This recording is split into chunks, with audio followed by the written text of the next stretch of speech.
Cadê as crianças?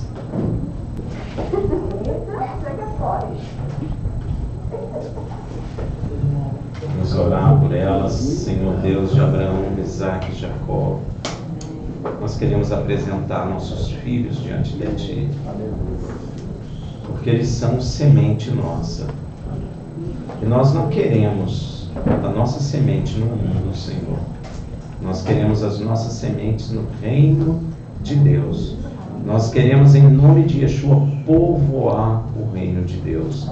Assim, Senhor, remove do coração delas tudo que não é seu, para que seja lançada a semente de vida nos seus corações, Senhor.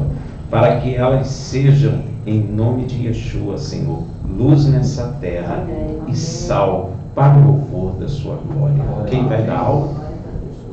Nenel e Aidana. Senhor, em nome de Yeshua, abençoa Nenel, dá sabedoria a Nenel e a Aidana, em nome de Yeshua. Não sabedoria humana, mas a sabedoria que vem do céu, do Senhor, porque Tu mesmo disse, se temos falta de sabedoria, para clamarmos a Ti, que Tu dá, e não faz acepção de pessoa, mas aquele que pede, não duvide, porque aquele que duvida nada recebe.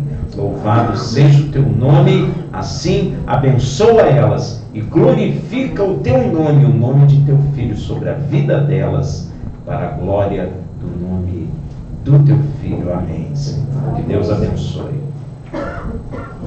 Glória a Deus. Sabedoria divina é boa, agradável, suave e mais, traz conforto na alma. Amém. Sabedoria de Deus traz cura, alívio, sara a alma. Nós estamos na Paraxá, como o irmão falou, Itrô, não é? Que em português é Jetro. E sempre quando tem Yud, se colocou o J com pinguinho, que tinha som de I antigamente, mas agora não tem mais. Essa letra chamava Iota, ela se perdeu, não é? Então, quando eles colocaram o J ali no Itrô, era para falar I, só que a gente perdeu o Iota. Vocês chegaram a aprender isso? Não. Pois é.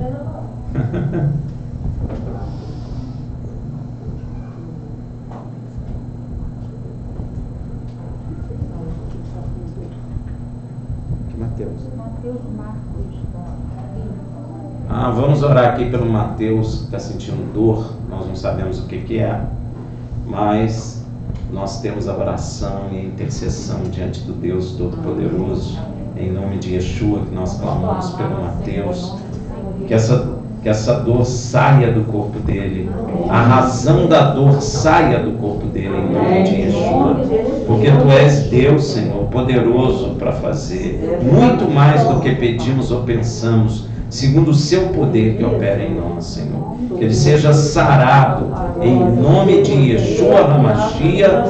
Amém. Em nome de Yeshua. Então, era para chamar Itrô, mas virou Jetro, que em hebraico significa abundância, não é?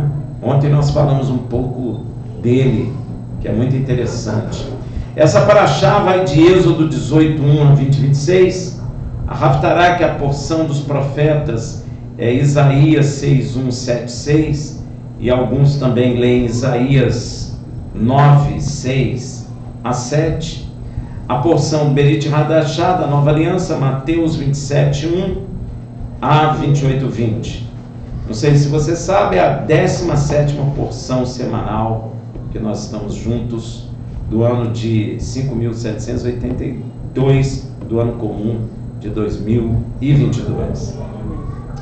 Então, essa parte dessa paraxá, a gente não podia deixar de ler, a gente até cantou louvor hoje, falando, a lei do Senhor é perfeita, restaura a alma. Não é verdade?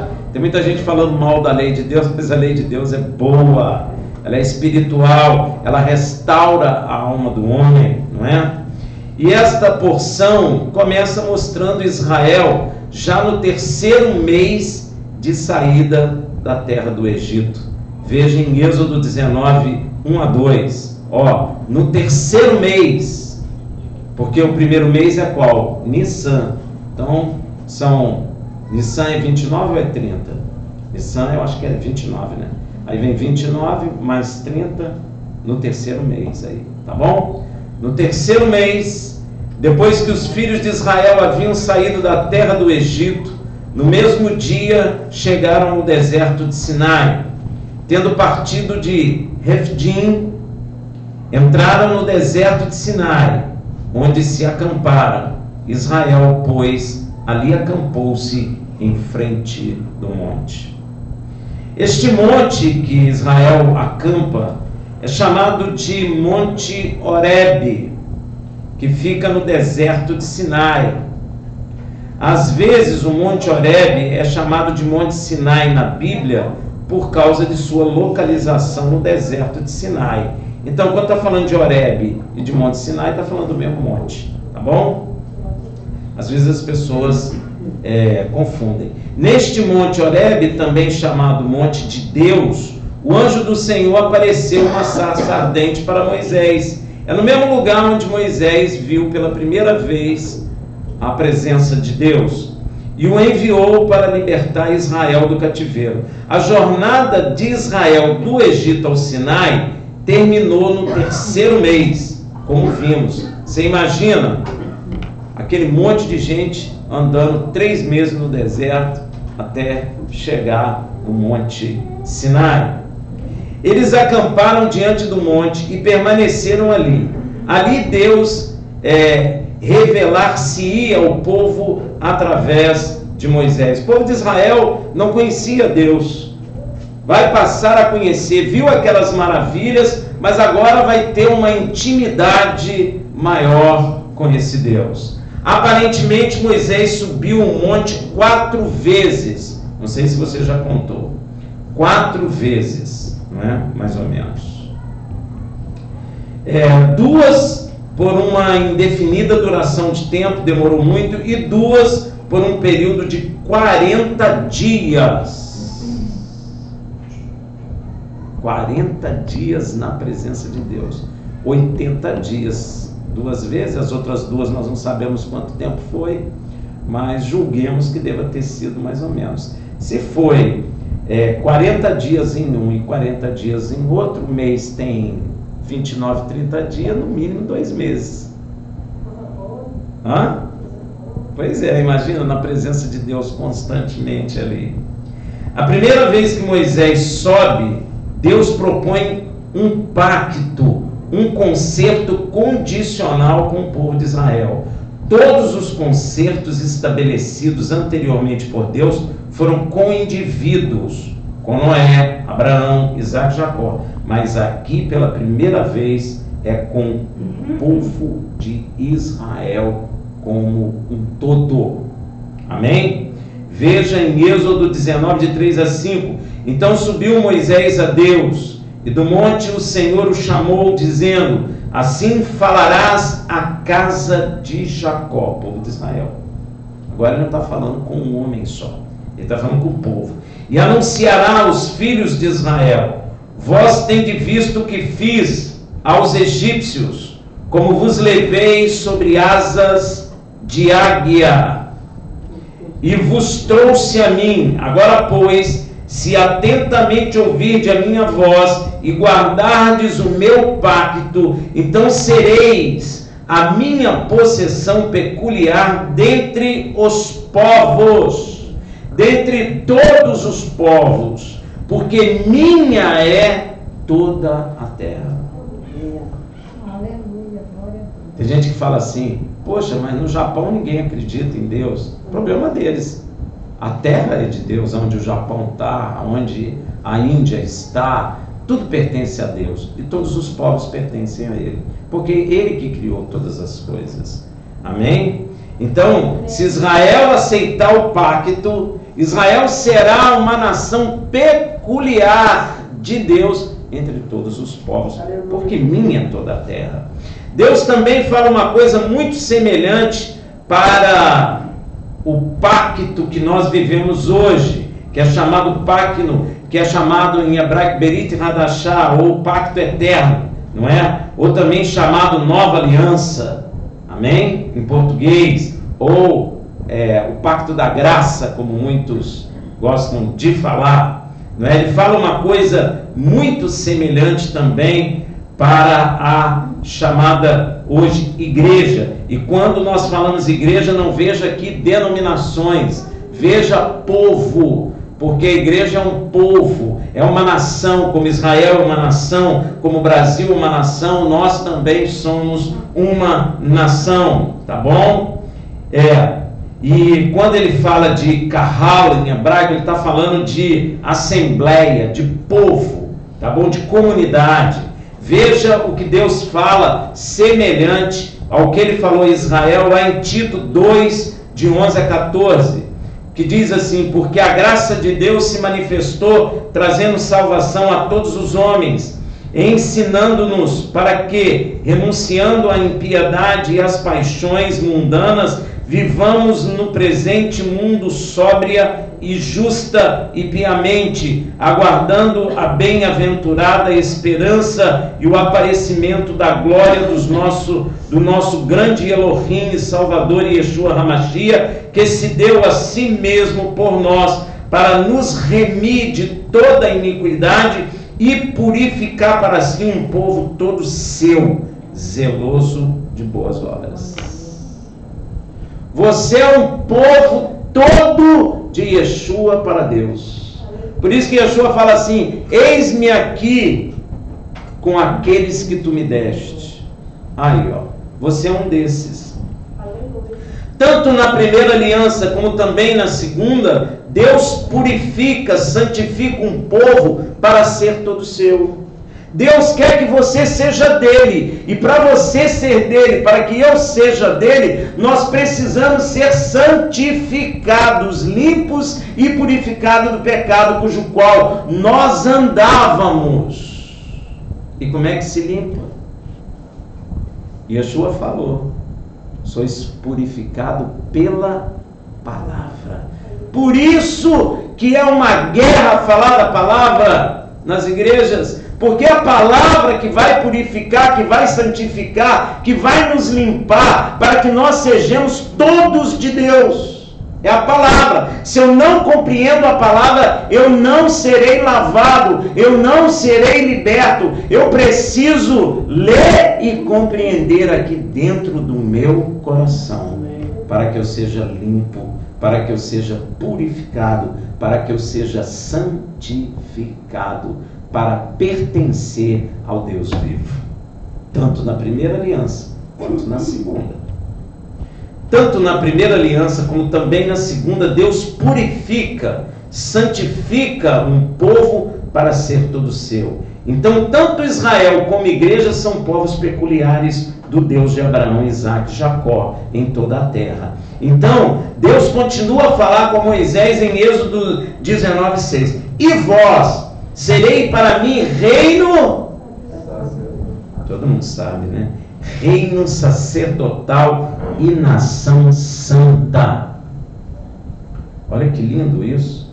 São estas palavras que falará aos filhos de Israel. Deus está propondo que eles sejam um reino sacerdotal e uma nação santa, que é a mesma proposição que Deus também manda falar para os que aceitam o Berit Hadashah, o segundo pacto, o pacto eterno, a segunda aliança, por meio do Filho de Deus. Veja em 1 Pedro 2,9, a mesma palavra. Mas vós sois o quê? A geração eleita. Meu irmão, tu é eleito por Deus.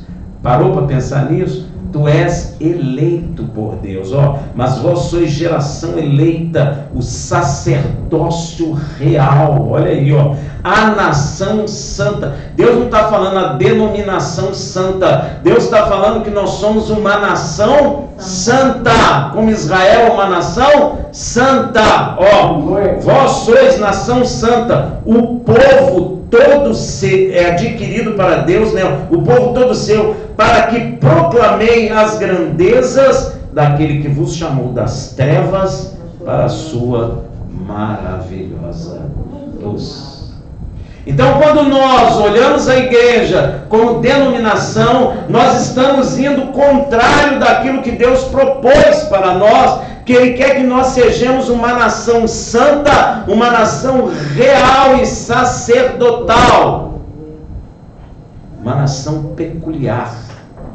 Uma nação peculiar significa uma nação diferente de todas as outras. E se você observar, a igreja tem comida própria, roupa própria, lei própria, não é? Rei próprio, Deus próprio, não é? Então ela é uma nação peculiar, diferente. E o inimigo colocou em nós a divisão. Então nós somos denominacionais, não temos noção de povo, de unidade. E a palavra de Deus diz que povo dividido não subsiste. Olha o perigo. Nós precisamos orar muito, gente. Nós precisamos perder essa noção de denominação. Nós precisamos ter noção de que somos um povo estabelecido pelo Deus Criador, assim como Deus estabeleceu o povo de Israel, é a mesma coisa. Deu para entender? Nós somos um povo, não importa a língua que tu fale, não importa o país atual que tu está vivendo. Lá em Hebreus diz que aqueles que Deus não se envergonha de ser chamado seu Deus, eles estão buscando uma nova pátria. Se eles pudessem voltar para a pátria passada, eles voltariam. A igreja não ensina isso. Nós não somos mais daqui. A nossa pátria não é essa mais. Rafael, eu tenho que pagar um imposto aqui, eu tenho que viver aqui, sim, mas você não é mais daqui. Você é um estrangeiro aqui. Assim como Israel era estrangeiro no Egito, nós somos estrangeiros aqui. Nós buscamos uma nova pátria, que não é essa, porque fomos tirados dessa pátria. Será que a igreja está entendendo isso? Como nós precisamos falar disso, gente? Está aqui em 1 Pedro, vós sois a geração eleita, o sacerdócio real. Nós estamos sendo chamados nesse pacto para sermos sacerdotes e rei. Há uma diferença, porque anteriormente era uma nação sacerdotal, agora é sacerdote e rei. Olha aí, somos sacerdotes, não somos Levi. Quanta gente chega nas igrejas e fala, o levita da casa do Senhor. Não é verdade isso, gente. Isso é a falta de entendimento da verdade. Levita é quem é da tribo de Levi. Levita é quem é judeu da tribo de Levi. Sacerdote, levita, tem nada a ver com músico. Mas Davi só colocou Levi para adorar. Claro, porque só Levi podia se aproximar da arca. Mas não significa que a igreja tenha levita como sacerdote. Não tem. O sacerdócio da igreja é pela ordem de Melquisedeque. É um sacerdócio eterno. É um sacerdócio maior do que o sacerdócio levítico. Não é melhor, é maior. Por quê? Porque Melquisedeque recebeu o dízimo de Abraão. Sem confusão nenhuma, Levi, nos lombos de Abraão, deu dízimo a Melquisedeque. E quem abençoa é o maior, porque Melquisedeque abençoou Abraão. Deu para entender? E nós percebemos que a igreja não compreende isso, e isso é sério. É necessário compreender essas verdades, é necessário você entender que nós somos um povo, que você não é mais de onde Deus te tirou. Como é difícil entender isso. Moisés transmite o recado de Deus ao povo de Israel. Deus não está fazendo um pacto com Moisés, Deus está fazendo um pacto com o povo de Israel. Já leu em Romanos? A quem pertencem os pactos? A Israel. A quem pertence a adoração? A Israel. A quem pertence os sacrifícios? A Israel. A quem pertence o Mashiach segundo a carne? A Israel. Tudo pertence a Israel, gente. A salvação vem dos judeus. Não tem salvação em outro lugar. Só em Israel, meu irmão. Qual a nação que espera Mashiach? Israel. Não tem outra. Amém? Então Moisés transmite o recado de Deus ao povo de Israel. E o povo responde que tudo que Deus falar vão fazer.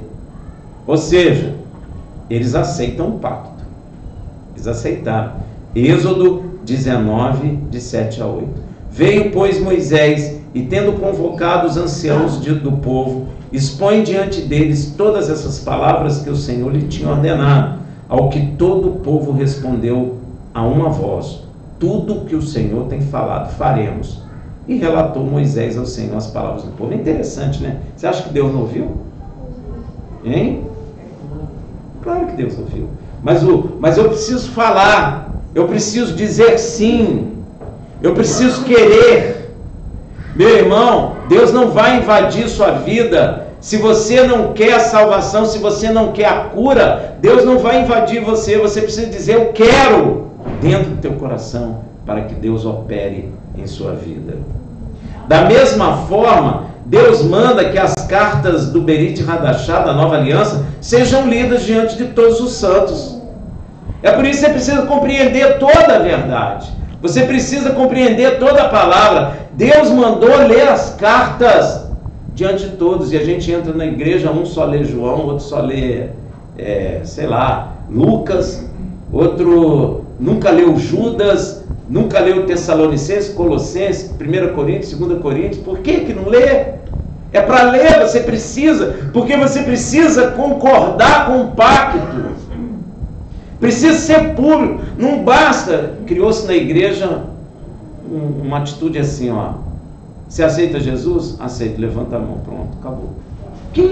Onde é que está escrito isso? Isso é uma coisa criada pela igreja, meu irmão. A Bíblia diz: aquele que com o coração crê e com a boca... Aí criou assim: eu levantei a mão na igreja, está resolvido. Nunca confesso aqui dentro, não entendo. Eu preciso compreender, eu preciso ler, não é? Da mesma forma, Deus manda ler as cartas do Berit Hadashah ao povo. Veja em 1 Tessalonicenses 5, 27.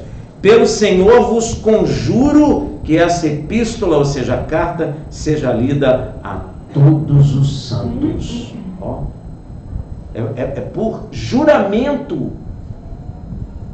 E as pessoas não leem. Você acha que Deus não vai cobrar isso? Vai, meu irmão, porque está em juramento aqui. Vos conjuro que isso seja lido diante de todos os santos. Olha aí, ó. Então Deus fala uma coisa muito interessante para Moisés em Êxodo 19, 9. Então disse o Senhor a Moisés: eis que eu virei a ti em uma nuvem espessa, para que o povo ouça quando eu falar contigo, e também para que sempre te creia. Olha aí, ó, porque Moisés tinha anunciado as palavras do seu povo ao Senhor. Então Deus falou assim: eles aceitaram Moisés? Aceitaram. Então eu vou fazer o seguinte: eu vou aparecer numa nuvem espessa diante do povo, Moisés. Sabe para quê? Para que também eles creiam em você. Para que eles saibam que é você que eu separei para salvá-los.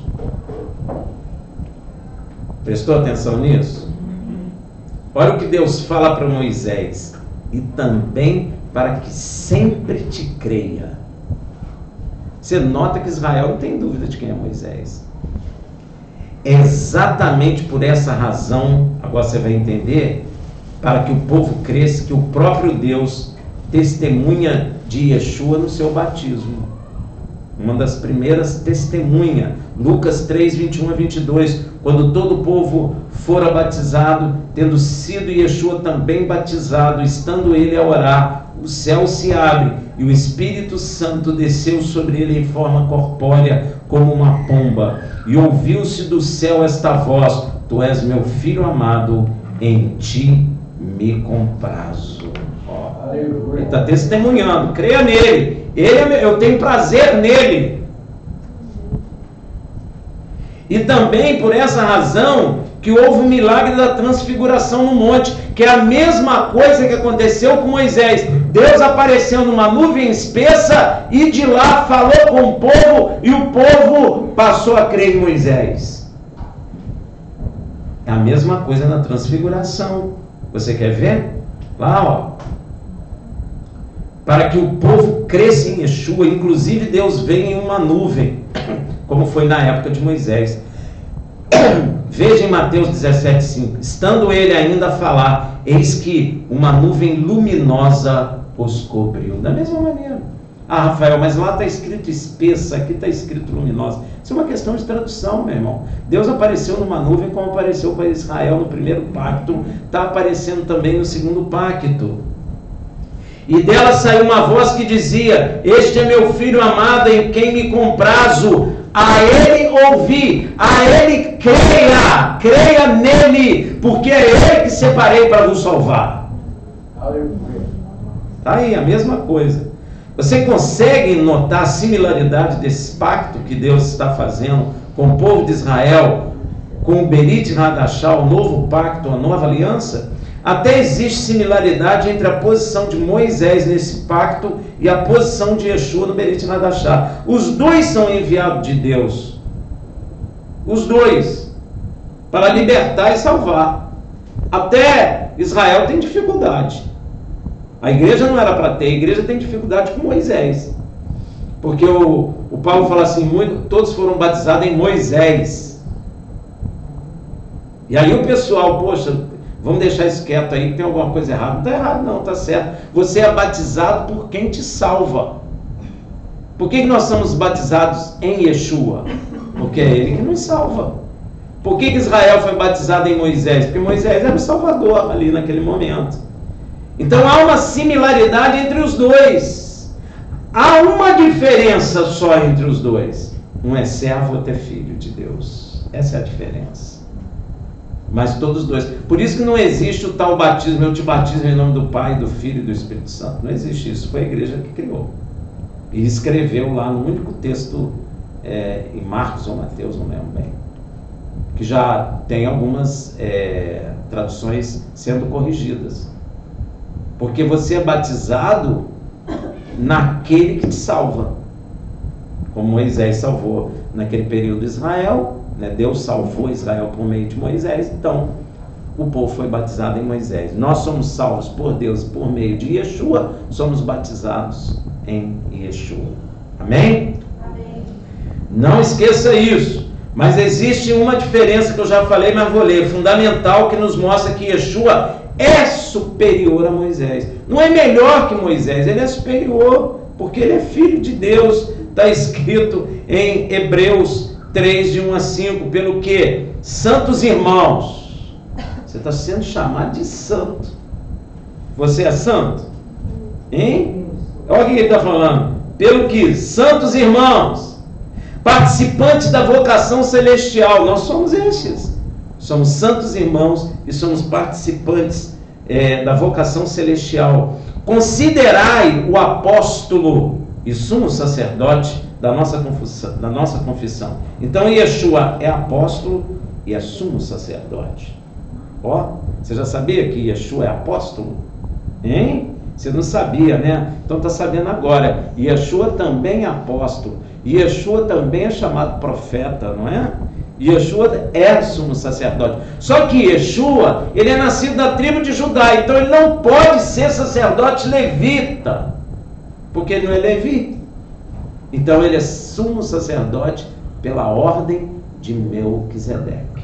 Deu para entender? Yeshua, como ele foi fiel ao que o constituiu, assim como também Moisés foi. Olha, todos dois foram igualmente fiéis a Deus, aquele que o constituiu. Quem constituiu Moisés salvador de Israel? Deus. Quem constituiu Yeshua salvador de Israel? Deus. Então todos dois foram fiéis a quem os constituiu como salvador. Está aqui escrito, entende?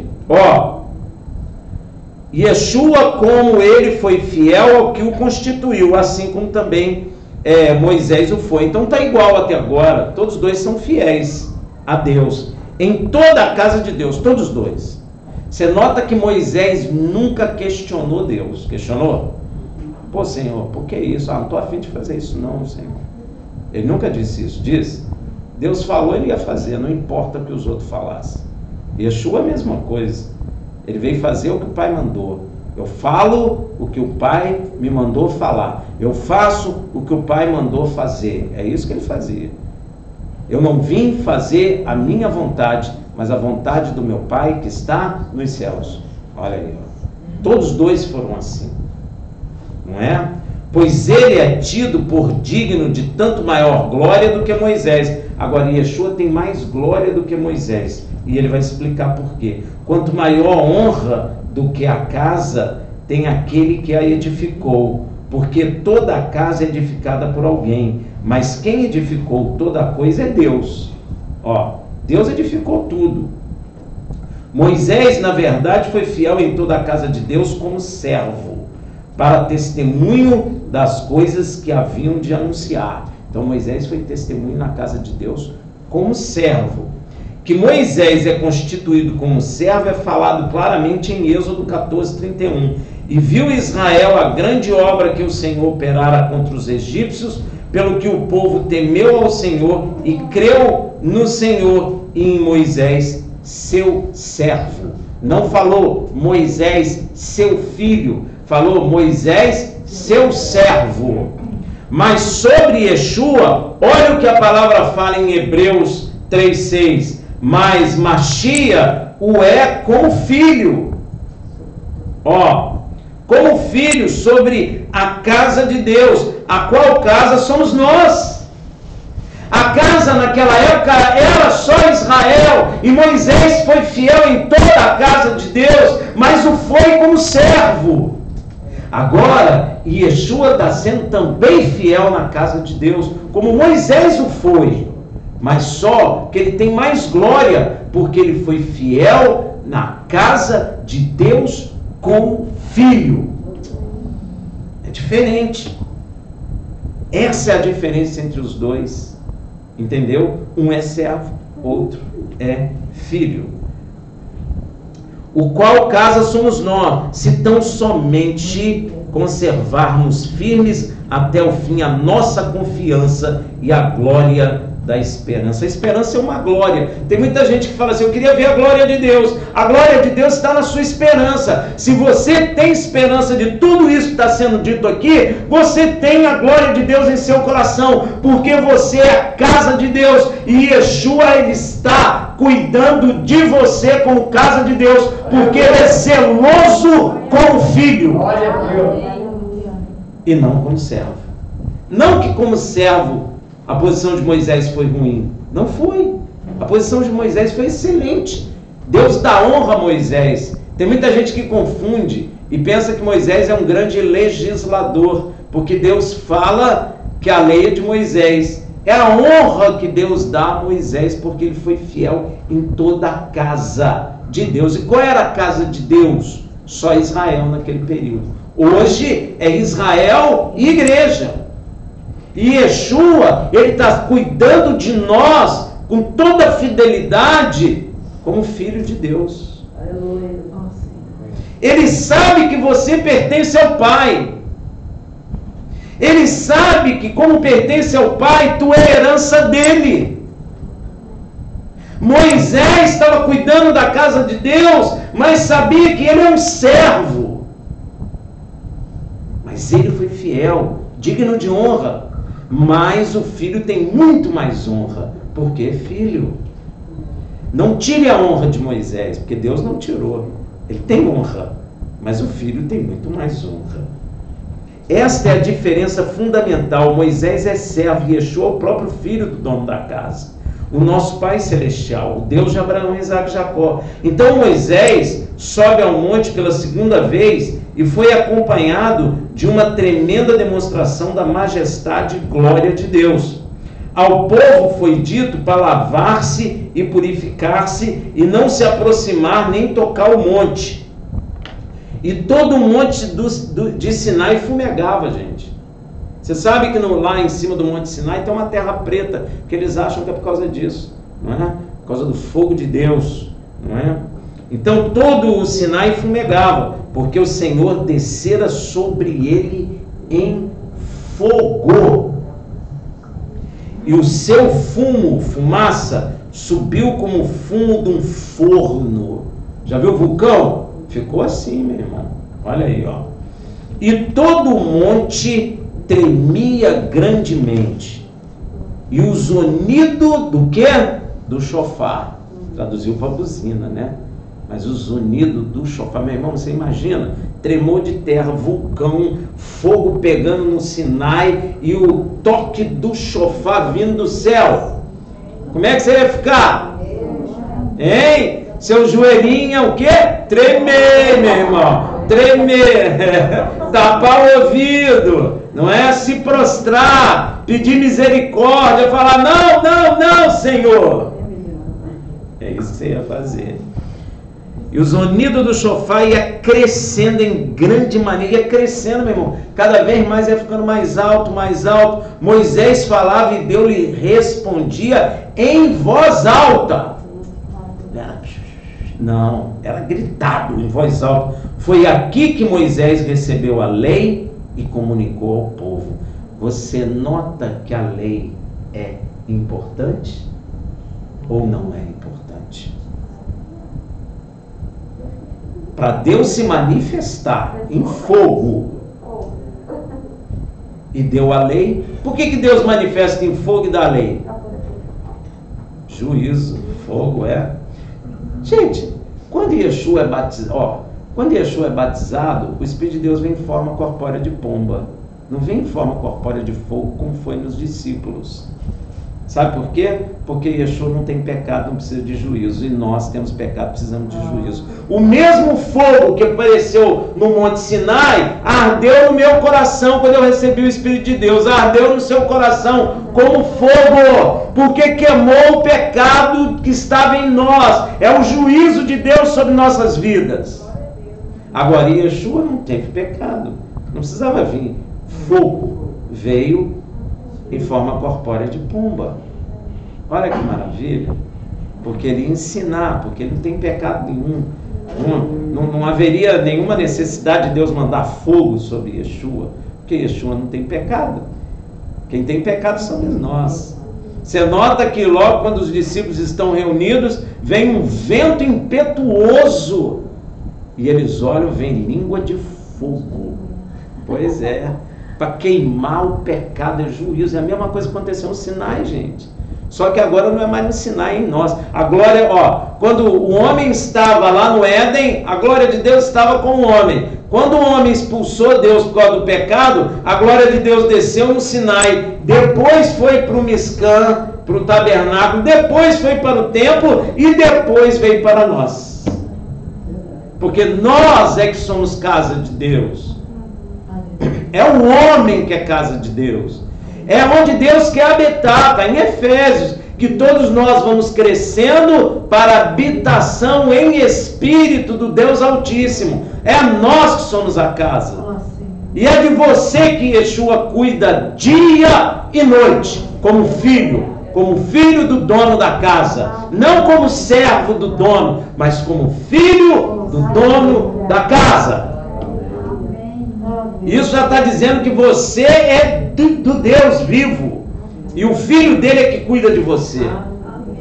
O filho cuida bem daquilo que é dele. Deu para entender? Então, e aí Deus entrega o que? Os 10 mandamentos. Êxodo 20, não precisa ir lá. A constituição do reino de Deus. Meu irmão, se você tiver paciência de ler Levítico, você vai ver que todas as leis orbitam em torno dos 10 mandamentos. Inclusive existe uma coisa interessante que a igreja não faz, é dado à igreja o direito de legislar. Nós não fazemos isso, mas Deus dá esse direito a nós, de fazermos lei. Só não posso ofender a Constituição do reino. Se eu fizer lei segundo a Constituição do reino, Deus concorda no céu. Deu para entender? Então, você vê que Deus traz isso com fogo. Então, tem os 10 mandamentos, estatutos, que a gente divide isso só para entender, os estatutos que trabalham a lei civil, não é que nós temos vida civil, as ordenanças, que são leis concernentes à adoração, às festas, aos descansos. Estas leis foram primeiramente comunicadas oralmente, depois foram escritas. Elas orbitam em torno dos 10 mandamentos. Eu não posso ir contra a Constituição. Você nota que o homem fez isso? Toda nação tem Constituição. Os homens podem legislar, só não podem ir contra a Constituição. Amém? Aqui no Brasil não é muito bem assim não, mas no geral teria que ser, né? Vejamos então os 10 mandamentos. Eu não vou ver todas as leis, vou ver os 10 mandamentos, porque aí você vai ter noção. Você deve perceber que eles foram divididos em 2 tábuas, de 5 leis cada uma. Na primeira tábua ficaram as 5 leis referentes ao relacionamento do homem com Deus. Não é bem divididinho assim não, mas para a gente entender a gente pode dividir assim, tá bom? E as outras 5 do relacionamento entre nós, tá bom? Êxodo 20, de 1 a 17. Então falou Deus todas essas palavras dizendo: primeiro, eu sou o Senhor teu Deus, que te tirei da terra do Egito, da casa da servidão. Então, quem é nosso Deus?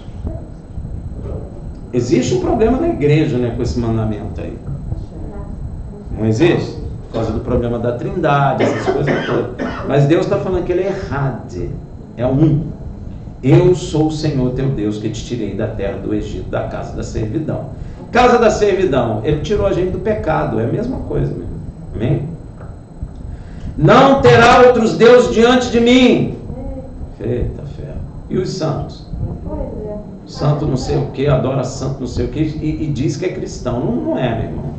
Não é. Não terá outros deuses diante de mim. Ah, não, mas a gente só tem como exemplo. É idolatria, tem outro Deus. Qualquer um que você fala, é meu santo, ele me guarda, você está tendo outro Deus. Amém? Mas ele está dizendo, não terá outros deuses diante de mim.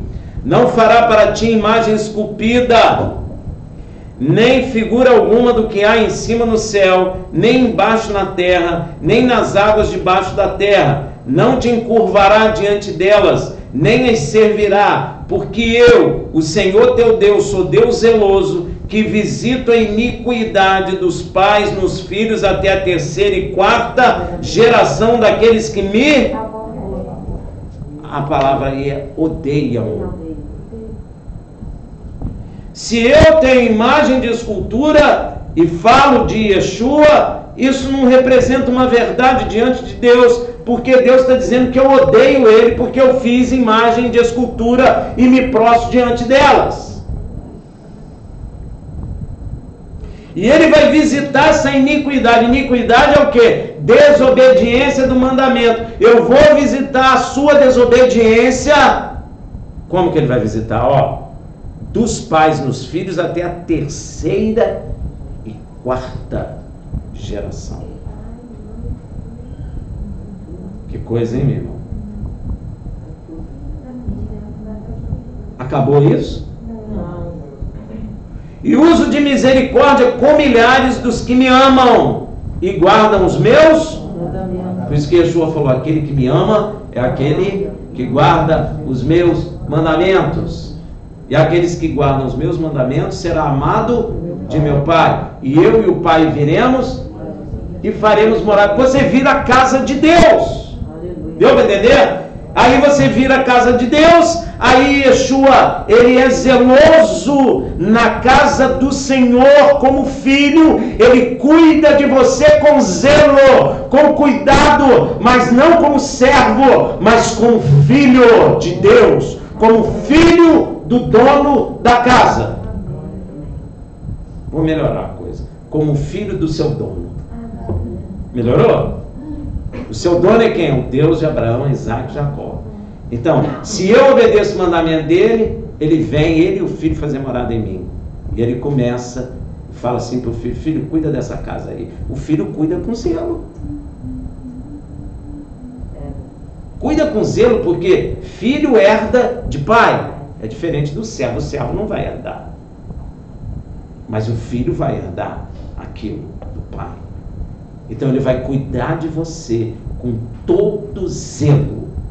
Amém? Porque você é casa de Deus em espírito. Meu irmão, a salvação, ela é intimista. Ela é em você. Ela não é lá. Ela é em você mesmo. Deus quer fazer você de morada, para que o filho dele cuide de você. Não jurará pelo nome do Senhor teu Deus em vão, porque o Senhor não terá por inocente aquele que jurar pelo seu nome em vão. O que é jurar em vão? Eu juro por Deus que eu vou na sua casa. Rafael, tu falou que vinha aqui em casa, fez aquele café maneiro. Ah, não deu. Mas tu jurou. Ah, não, mas não deu. Eu sou culpado. Jurei pelo nome de Deus. E Yeshua falou depois: melhor que não jure. Mas se jurar, cumpra o teu juramento, porque Deus não se agrada de tolo. Aí, ó. Não jurará pelo nome do Senhor. E Yeshua fala lá em Israel, ó. É melhor que não jure. Porque a palavra está dizendo: não jurará pelo nome do Senhor teu Deus em vão, porque o Senhor não terá por inocente aquele que jurar pelo seu nome em vão. Aqui é necessária uma explicação, pois as traduções em português em geral estão dessa maneira assim, ó: não tomará o nome do Senhor teu Deus em vão, porque o Senhor não terá por inocente aquele que tomar pelo seu nome em vão. Não é tomar o nome, é juramento que Deus está falando aqui.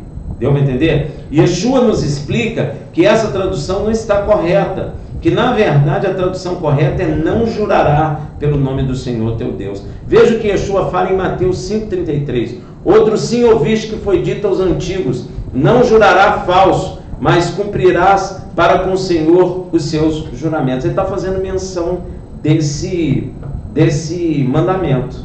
Ou seja, a lei está proibindo o famoso eu juro por Deus que fiz, que faço, que vou fazer. Para com isso. Se tem alguém na igreja que fique fazendo isso, repreende, meu irmão. Não, eu juro que Deus... Olha, cara, já ouvi muito isso. Rafael, você vai em algum lugar, se Deus permitir, vou. Ah, Deus permite sim. Isso é pecado, meu irmão. Você tem que perguntar para a pessoa se Deus falou contigo. Tem que perguntar. Porque a pessoa está dizendo que Deus permite sim. Deu para entender, gente? Isso é muito perigoso. Então, ou eu juro por Deus que vou e não fui. Se você jurar no nome do nosso Deus, você terá uma dívida com Ele para sempre. Você terá que cumprir, ainda que seja por prejuízo seu, pois você jurou no nome dEle. É por essa razão que Yeshua complementa em Marcos 5, 34 a 37. Eu, porém, vos digo que de maneira nenhuma jurei. Ele está falando baseado nesse mandamento aqui, ó. Talvez ele está falando, não jurei. Nem pelo céu, porque é o trono de Deus. Por que ele está falando isso? Porque o cara falava assim: ah, você não pode jurar pelo nome de Deus, mas se você jurar pelo trono de Deus, tudo bem. Se você jurar pelo céu, tudo bem. Mas Yeshua está falando: olha, eu porém vos digo que de maneira nenhuma jurei, nem pelo céu, porque é o trono de Deus. Aí, ó. E na época Israel estava dizendo: não, você não pode jurar pelo nome de Deus, mas pode jurar pelo céu. E aí Jesus está corrigindo: não jura pelo céu não, porque lá fica o trono de Deus. Nem pela terra, porque é o escabelo de seus pés. Aí, ó. Israel estava dizendo, não, você pode jurar. Se você jurar pela terra ou pelo céu, não tem problema. E Yeshua está dizendo que tem sim. Nem por Jerusalém. Porque é a cidade do grande rei. Nem jurei pela tua cabeça. Tem gente que falava isso. Eu juro pela minha cabeça. Eu juro pelo que mais sagrado é. Eu juro pela minha mãe. Pois é, agora não fala mais. Porque não pode tornar um só cabelo branco ou preto. Seja, porém, o vosso falar sim, sim, não, não, porque o resto é de procedência maligna. Sim ou não? Rafael, você vai? Não. Rafael, você vai? Sim. Rafael, você fez? Não. Rafael, você fez? Não. Rafael, você fez? Sim. É isso, meu irmão. Não precisa... eu juro que eu vou fazer. Olha, meu irmão, eu fico imaginando o dia do juízo. Você jurou que ia fazer isso e não fez. Tudo isso será cobrado de você, está rindo? Tudo isso será lugar de maldição que Deus cobrará de cada um de nós. Quarto mandamento, lembra-te do dia do descanso. Quero corrigir uma coisa. Aqui ele não está falando, lembra do dia de sábado. O dia não se chama sábado. Isso é porque popularizou com o nome. Mas ele está falando, lembra-te, lembra-te do dia de descanso para santificar. 6 dias trabalhará e fará todo o seu trabalho, mas no 7º dia, o 7º dia é um dia de descanso, é um dia que tem descanso. O 7º dia não se chama descanso, ele tem o descanso de Deus. Deu para entender? Nós é que popularizamos o dia com esse nome, mas o dia tem um descanso. Não adianta o dia chamar Shabat e a igreja não cumpre nada. Está tudo errado.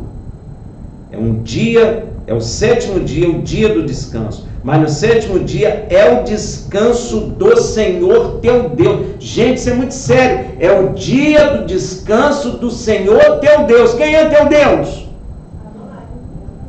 Ele tem nome, Deus de Abraão, Isaac e Jacó. Ele será conhecido eternamente como Deus de Abraão, Isaac e Jacó. Guarda isso no teu coração. Amém. Glória a Deus. O próprio filho falou isso. Tem que especificar quem é ele. Tem muitos deuses aí, o Paulo não fala? Tem um monte de Deus aí.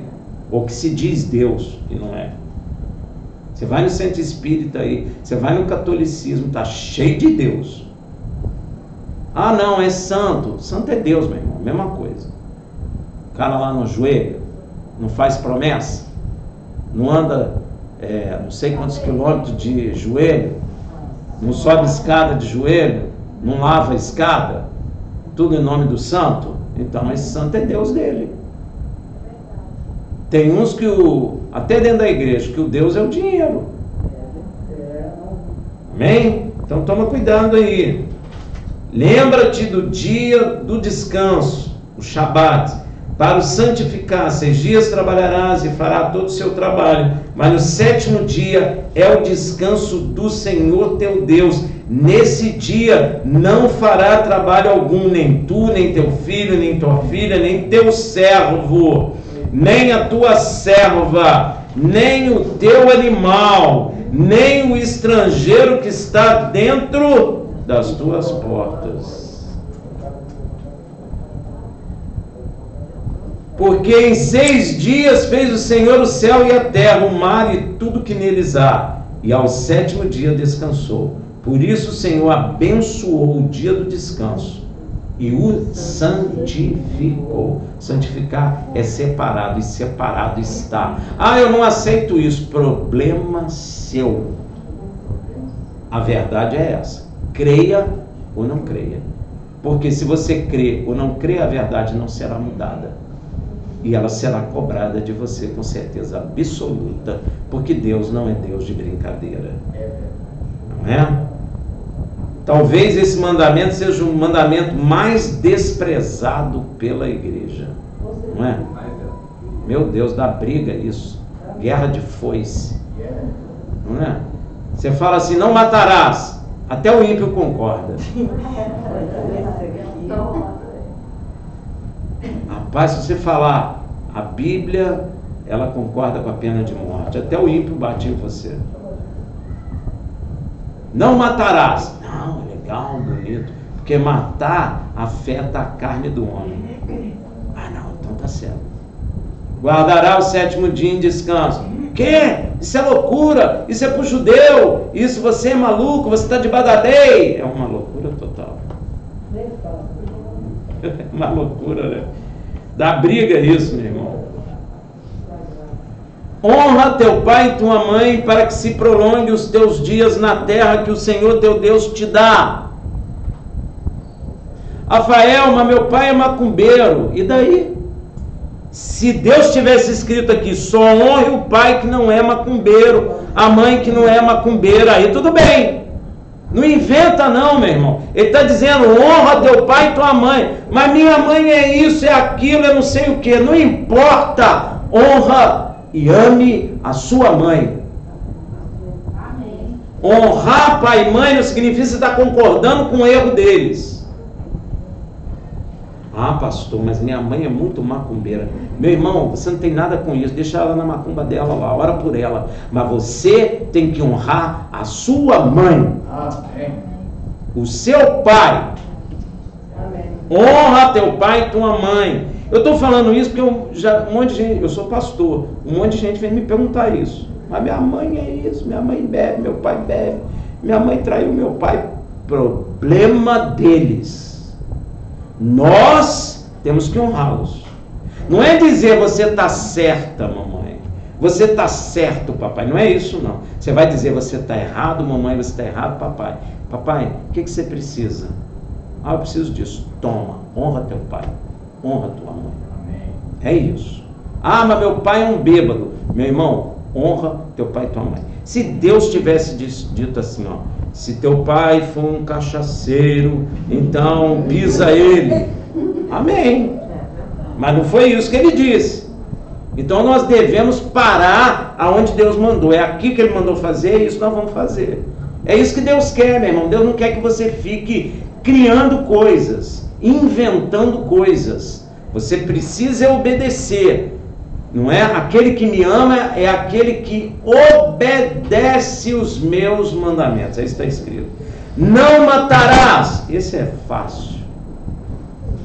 Outro que é difícil. Não adulterarás. Aí não dá. Porque a novela falou que melhor é o cara que adultera. O bonitão é o que adultera. A mulher que é fiel é idiota, que fica lá igual uma boboca.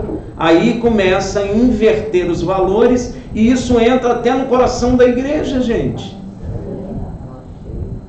Aí você fica lá com seu olho descansando nessas novelas malditas e aí você começa a ver que o cara que trai é o cara que sai com a Ferrari, é o cara que tem aquele cabelão maneiro, aquele cara que joga o cabelão pro lado, vai pra academia, malha. Você nunca vê nada de errado nele, porque parece até um semideus, porque você só vê ele arrumado, pintado, com cabelo lá, sei lá, arrumado, pintado do jeito que ele quer que você veja ele. Você não está vendo ele quando ele acorda, como é que ele é de fato. Você não está vendo nada disso. Aí você vê que ele trai a mulher, aí coloca a mulher como uma idiota, como uma horrorosa, burra. E aí você começa a torcer pelo cara. Gente, isso é extremamente maligno. Você começa a achar que coitado dele, gente, ele tão bonitão, cheio de vida, e ela uma bruxa, miserável, Senhor, meu Deus, ele precisa arrumar outra mulher. Aí tu cai na condenação do diabo. Você já viu novela diferente disso que eu estou te falando? Todas elas mesmo. Os idiotas são aqueles que querem permanecer. Os bambambãs são aqueles que chutam e saem fora. Você já viu um filme americano? Os heróis nunca têm família, nunca têm nada mesmo. Já observou isso? O cara aparece do nada. O cara é uma fumaça que de repente aparece, faz justiça e desaparece. No próximo capítulo ele aparece de novo. Ele não tem família, ele não tem nada. O carro dele não precisa ir para o posto botar gasolina, nada disso. Você vê esse cara botando gasolina, trocando óleo, trocando pneu, você não vê, cara. Os caras já estão no carro, o carro funciona pro resto da novela, pro resto, funciona tudo. Gente, a gente precisa atentar para essas coisas. O diabo vai introduzindo isso no nosso coração e a gente acaba torcendo para aquilo. Eu estou vendo aí um programa aí que tem crente aí torcendo. Esse, como é que chama? Big Brother. Fica aí, tudo torcendo, maior prostituição rolando e o cara pagando para ver a prostituição, para ver a mulher nua, para ver o cara nu e fica torcendo, porque o cara traiu a outra é chata, tem que trair mesmo. Você testemunha do mal que vai te alcançar. Amém, meu irmão? Amém. Atenta para essas coisas. Não adulterarás. Continua. Você acreditando ou não, Deus vai lhe condenar. O que tem? Eu não acredito nisso. Meu irmão, não depende de quem acredita. Isso existe. Não é porque o fulano acreditou, não acreditou, que tem valor, não tem valor. O cara pode não acreditar em nada disso, ele será julgado por isso. Olha, a coisa é tão grave, meu irmão, que dentro da minha geração, bonito era quem tivesse muita mulher. É quem traísse. Pois é. E aí, não, mas o pior é que hoje até dentro da igreja tem isso. E a lei continua, não adulterarás, não furtarás. Esse é mais fácil, né, de aceitar. Não pode adulterar nem com pensamento. Não, nem Jesus. É porque Jesus trouxe, Yeshua trouxe a lei para dentro do meu coração. E eu vou mostrar isso para vocês. A lei está exteriormente, sabe por quê, meu irmão? Porque o homem se desligou de Deus pelo pecado. Porque a Bíblia diz que o vosso pecado faz separação entre vós e vosso Deus. Então, a lei vem de Deus. Eu me desconectei de Deus, fiquei o quê? Perdido, sem lei nenhuma. Então, nós é que criamos a lei. Então, adulterar agora não é mais contra a lei. Então, adultera é legal. Aí bota os jovens, até dentro da igreja, tudo adulterando. Aí depois quer ter um casamento santo. Depois que adulterou bastante. Não, meu irmão, não é simples assim. Deus vai cobrar a prostituição que tu andou. Se tu não se arrepender disso, no dia do juízo isso será a sua condenação. E as pessoas não estão entendendo isso, meu irmão, dentro da igreja, porque elas estão ajuntando pessoas para falarem aquilo que as agrada e não a verdade. A verdade não agrada a maioria. Quando você fala a verdade, tem gente que vai embora, meu irmão. Tem gente que rejeita. Então, não dirá falso testemunho contra o teu próximo, meu irmão. Eu vou dizer uma coisa para você que eu vi. O cara morreu, ele tinha uma amante, as pessoas cristãs estavam apoiando ela lá na justiça para ganhar pensão dele.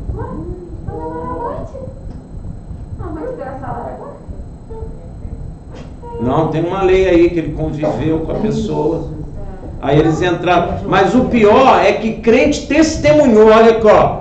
Não dirás falso testemunho contra teu próximo.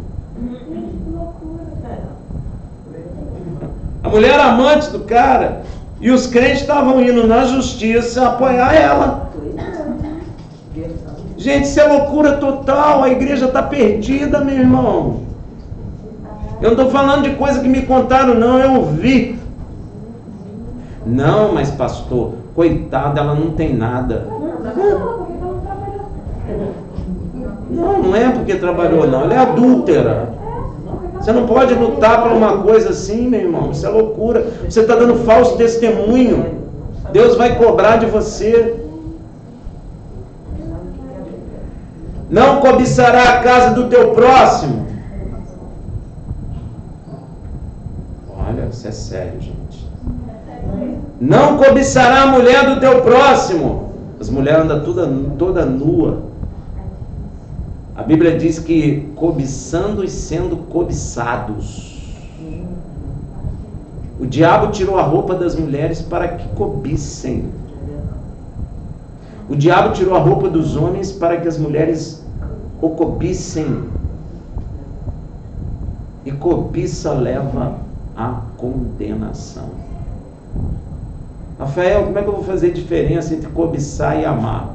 Meu irmão, é muito diferente. Se você amar, você não vai fazer essa pergunta mais. É muito diferente. Cobiça acaba logo ali. Amor permanece para sempre. Cobiça, você vai pelo que vê. Amor, o amor transforma o que vê. A cobiça quer o belo. O amor torna belo. Por isso que Yeshua olhou para nós e nos achou belo. Porque Ele amou. Ainda que a gente tivesse todo imundo de pecado, com fedor, porque pecado fede. Você já viu Deus falando? O fedor do vosso pecado chega em minhas... Ah, Rafael, mas eu não sinto, é claro. Você já viu um grupo de pessoas muito suja, que não toma banho em 6 meses? Vamos supor, 3 pessoas ali não tomam banho em 6 meses, estão juntas. Elas sentem um mau cheiro uma da outra. É por isso que a gente não sente o mau cheiro do pecado, porque a gente nasceu na lama do pecado.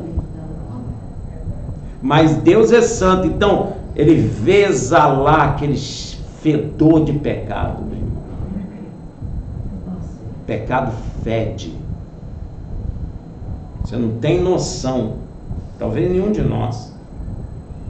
Então, nem o seu servo, nem a sua serva, nem o seu boi, pode botar aqui, nem a sua moto, nem a sua Ferrari 0 km, nem o seu Fusquinha, nem sua Kombi, nem o seu pneu, porque a gente quando era criança rodava pneu, você rodou? Pô, o pneu do cara é melhor que o meu. Nem o pneu, nem o jumento, aí é carro, moto, nem coisa alguma do teu próximo. Gente, isso é sério. Quanto aos 10 mandamentos, Yeshua fala a um jovem judeu rico em Lucas. Eu acho que eu fico espantado por esse pessoal que fica falando que a lei de Deus acabou. Vamos lá em Lucas 18 a 21. Eu nem vou mostrar muitos textos aqui, mas esse aqui para mim é tão significativo. Olha o que acontece. O jovem perguntou-lhe um dos principais: bom mestre. Houve aí querendo amaciar Yeshua, né? Bom mestre. Que hei de fazer para herdar a vida eterna? Olha a resposta de Yeshua: por que me chama bom? Yeshua desconcerta qualquer um, né? Você tem até que tomar cuidado para perguntar: Senhor, eu estava uma vez orando, ontem eu lembrei disso, estava orando, Senhor, me fala isso, me fala isso. O Senhor falou assim para mim: Rafael, falo quando eu quero. E ficou quieto. Eu falei: faz sentido, o Senhor é Deus, né? Então, a resposta dele: por que me chamas bom? Ninguém é bom senão um, que é Deus. Se fosse Trindade, Yeshua no mínimo estava doente, né? Porque era ele, né? Não faz sentido. É o Pai que está no céu. Yeshua também fala: Pai, devolve a glória que eu tinha contigo antes da criação do mundo. Aí, ó. Aí Yeshua continua: tu sabes os mandamentos. Está falando com o judeu, tu sabes os mandamentos. Ó, para herdar a vida eterna precisa dos mandamentos. Ó, ele está dizendo: Sabe os mandamentos: não adulterará, não matará, não furtará, não dirá falso testemunho, honra teu pai e tua mãe. Tem gente que está dizendo que é só esses mandamentos que precisa agora. Não. Yeshua está mencionando os 10 mandamentos. Ele não precisava falar tudo. Ele diz: tu sabe os mandamentos.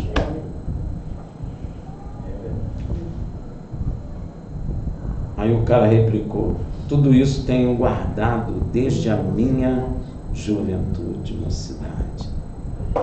E Yeshua continua: mas lhe falta uma coisa. O que falta para ele? Ele tinha amor ao dinheiro, cobiça. Vende tudo que tem, cara. E diz: não, aí não dá. Se Yeshua, o Filho de Deus, ao ser questionado por alguém, o que devemos fazer para herdar a vida eterna, e ele responde: sabe os mandamentos, e elenca os 10 mandamentos, logo a lei de Deus também está intimamente envolvida no novo pacto, ou chamado hoje em dia de graça. E Yeshua confirma o que foi anunciado por Deus em Jeremias 31:33. Mas este é o pacto que farei com a casa de Israel depois daqueles dias, diz o Senhor. Porei a minha lei no seu. Por isso que Yeshua fala que eu não posso cobiçar aqui, porque a lei agora está aqui. Antes estava aqui fora, agora está aqui dentro. Está vendo aí, ó? Mas este é o pacto que farei com a casa de Israel depois daqueles dias, diz o Senhor. Porei a minha lei no seu interior e as escreverei no seu coração, e eu serei o seu Deus, e eles serão o meu povo. E o apóstolo Paulo confirma isso em Romanos 3:31. Anulamos, pois, a lei pela fé? De maneira nenhuma. Antes estabelecemos a lei. Shabbat Shalom.